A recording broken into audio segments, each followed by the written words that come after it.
Greetings Space Marines, FiOth here, and in this video I will be presenting to you my latest build for the assault called Frosty Penance. The idea here is to optimize the ground slam and aftershock attacks in order to make the character as powerful as possible. Disclaimer, I don't think that assault is trash like some people think it is in Ops and PvP, but I think some rework is in order. The problem with this class is that it has to be in the thick of it without being as disruptive as other classes, dealing damage that is comparable to other classes but with zero sustain unless you sacrifice a lot of your output when it comes to DPS. Nonetheless, with this build I will attempt to provide a ways of playing the class whilst having fun and dishing out the damage without having to cut down on the utility. Join us in our streams to enjoy some live gameplay on Ruthless, and let's get on with the build.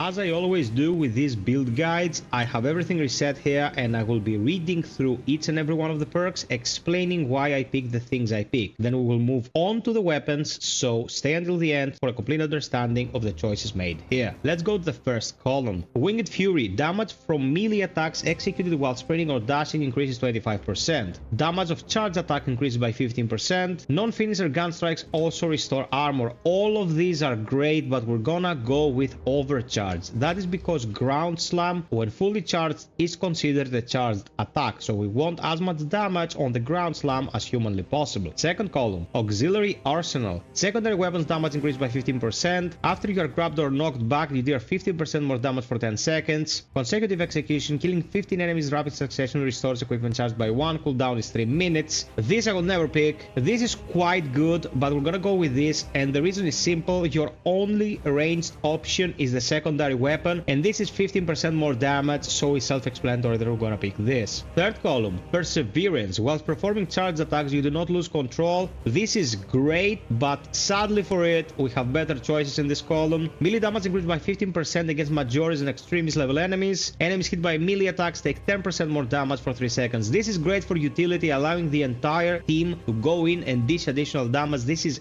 great, but from my experience when playing on Ruthless, the moment you don't have access to reserves of ammo, you can only rely on your hammer. The big guys, the really big guys like the mini bosses, are first very hard to deal with because of their AoE attacks and retaliations, and second have a shitload of health. So if you're gonna make every strike matter, you have to go with knowledge of the enemy to optimize your damage output. Team column, Squad Cohesion. All squad members' abilities recharge 10% faster. All squad members deal 20% more melee damage against terminus level enemies, that is the really big boys. And Proven Efficiency. All squad members deal 50% more gun strike damage. All these are really great, especially Proven Efficiency is fantastic, but you can't beat Squad Cohesion, man. 10% faster reload for everyone on top of everything else that speeds up this cooldown is insane. Why wouldn't you just give everyone a leg up when it comes to their abilities? Squad Cohesion it is. Smiting Angel. Ground pounds damage increased by 10%. Hammer of Wrath. After a ground pound, you do not lose control or take heavy hits. Self-explanatory, you cannot be staggered. Precision Strike. Ground pound deals 100% more damage, but its radius is reduced by 50%. I want to talk a bit about this. From my experience, this area of effect reduction not only affects the area, but also the amount of enemies that can be hit by the ground slam. So let's say that you don't pick this and you pick damage, you have X area of efficiency when it comes to what you're going to ground pound. You will hit, let's say, 10 enemies. When picking this, you'll actually hit 5 out of those 10 enemies, even if they are in the area of effect of the ground pound. The only other thing that I can think of that may affect this is the enemies that are present while you're still airborne, and those enemies are the uncalculated when it comes to the damage, and the others that enter the area of effect after you start your descent are not calculated, and it's as if they're not there. I honestly don't think it's the latter. I think it just reduces the amount of enemies that you can affect, but nonetheless 100% damage is of course self-explanatory, our pick of choice for a ground slam build. Sixth column, Wings of Flame. Jump Pack does damages enemies along his trajectory. Maneuverability, Jump Pack recharges 1% faster. And Zealous Blow, a ground pound kill restores Jump Packs charged by 10%. 1000% we're picking this. As you slam the Manoris enemies, destroying them because of the increased damage, you will be getting 10% back for each of the minorities that you kill.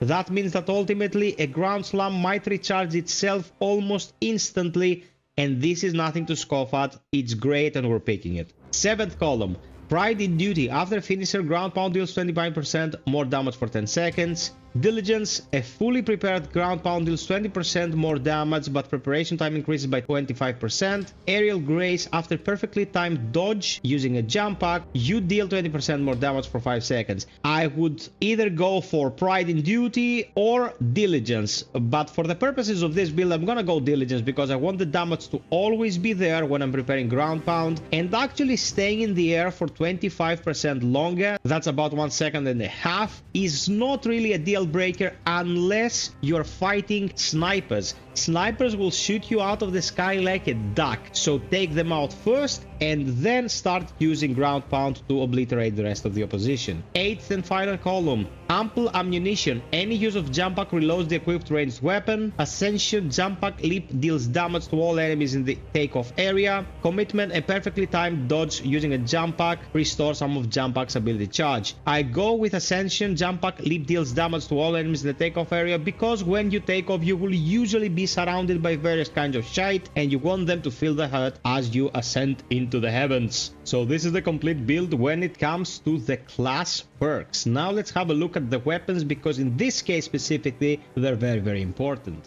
For our weapon, I will be choosing to fight with a bolt pistol and not the heavy bolt pistol, although I will make a disclaimer here. For the bolt pistol, like my previous build, just go bottom line and you're good to go. Super dependable weapon, 8+ in firepower and 7+ in accuracy with 12 in the mag and 10 clips in reserve. This is excellent when it comes to both ammo economy, consistency and firepower. If you want to use the heavy bolt pistol, and I know some people want to use the heavy bolt pistol, you can copy the perks that you see down there. Bottom line, you pick headshot here and go all the way to divine might. You might want to go for chaos damage in some cases, but you have to restructure the whole tree in order to go for tyrannid, and that will screw everything up. For me, this weapon can either be super precise and damaging, as you can see here, with a tiny clip, luckily it has very fast reload, or you can go for a version that has more ammo in reserve and a bigger clip, but the accuracy sucks balls. And because it blooms so hard and recoils so hard no matter what kind of perks you take, we are not getting a very consistent gun. It is your only gun when using assault, however, so you at least need one of the ranged options to be viable 100% of the time, and I don't think this is it. I prefer the bolt pistol because it's a very well-rounded firearm and it will keep you alive, I think, more consistently than the heavy bolt pistol will. For the purposes of this build, we're using the Thunder Hammer, top right Ophelian Liberation Beta when it comes to relic. This is the fencing one, it's 10+ damage, almost a maxed bar, 3+ on the speed and 4 in the cleaving potential, but the amount of parries you will be pulling off with this thing is insane. I'm not changing fencing even after learning to parry consistently, because not only does it allow for a margin of error, you can always go back to back on parries more easily